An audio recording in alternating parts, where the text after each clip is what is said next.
حضرت کعب الاحبار رضی اللہ تعالیٰ سے روایت ہے کہ جنت میں زمرد اور موتی سے بنا ہوا عظیم الشان ایک محل ہے. اس میں 70,000 گھر ہیں، ہر گھر میں 70,000 کمرے ہیں.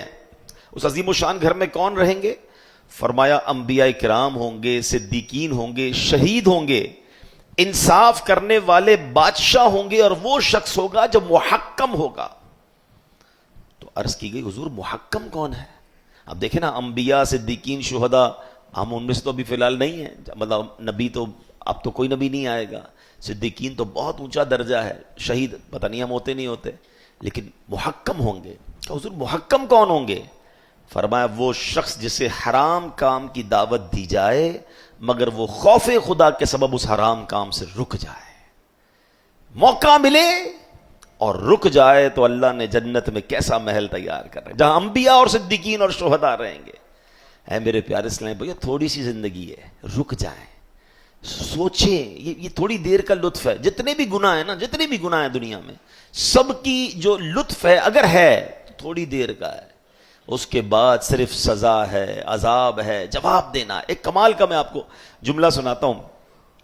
ایک بزرگ جو ہیں وہ بڑی کمال کی بات فرماتا ہے، اس کو یاد کر لیں.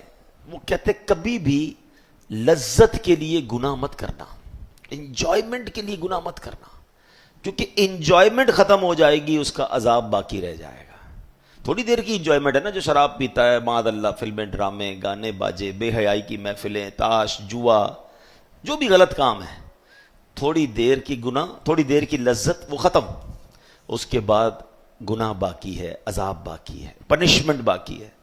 اگلا جملہ بڑا پیارا ہے، فرماتے کبھی بھی مشقت کی وجہ سے، ڈیفیکلٹی کی وجہ سے نیکی مت چھوڑنا، کیونکہ ڈیفیکلٹی ختم ہو جائے گی، اجر باقی رہ جائے گا.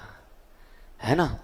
اب فجر کے لیے اٹھنا ڈیفیکلٹی ہے، مگر آپ اٹھ گئے، وضو کر لیا، نماز پڑھ لی، ڈیفیکلٹی ختم، سونا تو پھر سو جائیں، مگر ثواب باقی ہے، اجر باقی ہے.